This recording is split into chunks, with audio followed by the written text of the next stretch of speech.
সরকারকে এটাকে নিয়ে রাজনীতি করতে হয় বলে এগুলো পড়ে রয়েছে, এগুলো কিছু নেই, এসব মামলা কিছু হয় না। বিধানসভা ইলেকশনের আবার এই রাজনীতি করতে হবে ইলেকশনের আগে, রাজনীতি করার জন্য সব মামলা তুলছে।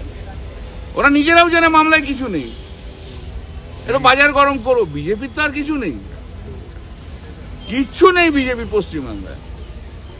একটা ইলেকশন কমিশন আছে, একটা ইডি আছে, একটা সিবিআই আছে, একটা গভর্নর আছে, তোমার সিআইএসএফ আছে, সিআরপিএফ আছে, সব ওদের সঙ্গে আছে, আর কিছু নেই। আর জনতা আছে মমতা বন্দ্যোপাধ্যায়ের সঙ্গে। একটা ভোটারকে বাদ দিয়ে দেখুক না ইলেকশন কমিশন, স্তব্ধ করে দেবো একদম। আর ওই ছোড়াটা যেটা একটা মন্ত্রী আছে, হ্যাঁ ছোড়াটা মন্ত্রী একটা হয়েছে না, হ্যাঁ তিনি তো বলছেন দেখ না তুই কোথায় সিএসএফ গুলি নিয়ে চলে, ওই গুলি তোর বুকে লেগে যাবে। ওর মাস্তানি বার করে দেবো একদম। বালুরঘাটে ঢুকেছি, এবার 10,000 ভোটে জিতেছি, এবার দেখছি আমরা সিআইএসএফ দিয়ে গুলি করে চালাবে বলছে। অত বড় হিম্মত, বাংলার মানুষকে চিনিস না, ওই উত্তরপ্রদেশ দেখাস, দু চারটে ওই কি জানো সুকান্ত এমনি হাওয়া দিয়ে উড়ে যায়, হাওয়া দিয়ে আমাদের কাছে উড়ে যায়। কোনোদিন মাঠে জীবনে দেখেছেন? গলিতে গলিতে মাঠে যত হচ্ছে ওদের অফিসে বসে আর প্রেসের কাছে আপনাদের কাছে এসে বড় বড় বক্তৃতা।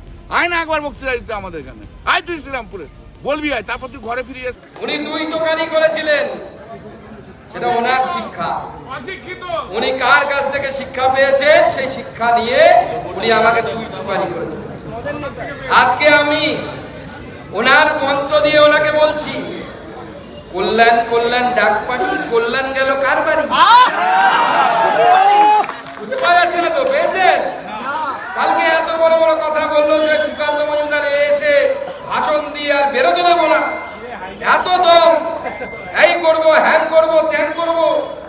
কল্যাণ কল্যাণ ডাক পারি, কল্যাণ গেল কার বাড়ি? আই কল্যাণ দেখে যা বিজেপি। কল্যাণদা, আপনি আমাকে তুই তুকারি করতে পারেন, আমি আপনাকে দাদাই বলবো, কোনো অসুবিধা নেই। কারণ আমাদের নরেন্দ্র মোদী শিক্ষা দেয় যে রাজনৈতিক বিরোধিতা থাকবে, কিন্তু আমরা শত্রুতার দৃষ্টিতে বিশ্বাস করি না। কিন্তু কি হয় আমরা জানি, কুকুর মুগুরে ভক্ত, তাই তো? সেজন্য আমাদের কর্মীদেরকে বলেছিলাম যে দেখো, একটা রামচরিত মানসে কথা আছে, প্রেম ছাড়া, প্রেম করন্দ ভীতি ছাড়া হয় না, ভয় ছাড়া করন্দ প্রেম হয় না, রামচরিত মানসের। তাই আমার কর্মীরা আজকে ঝান্ডা মেরেছে, তার সাথে সেটা তৈরি হয়ে থাকুন। এখন থেকে ভোট কি আর দিয়ে গেলাম, এই ঝান্ডা আর ডান্ডার বাণী তৃণমূলকে শোনাতে হবে।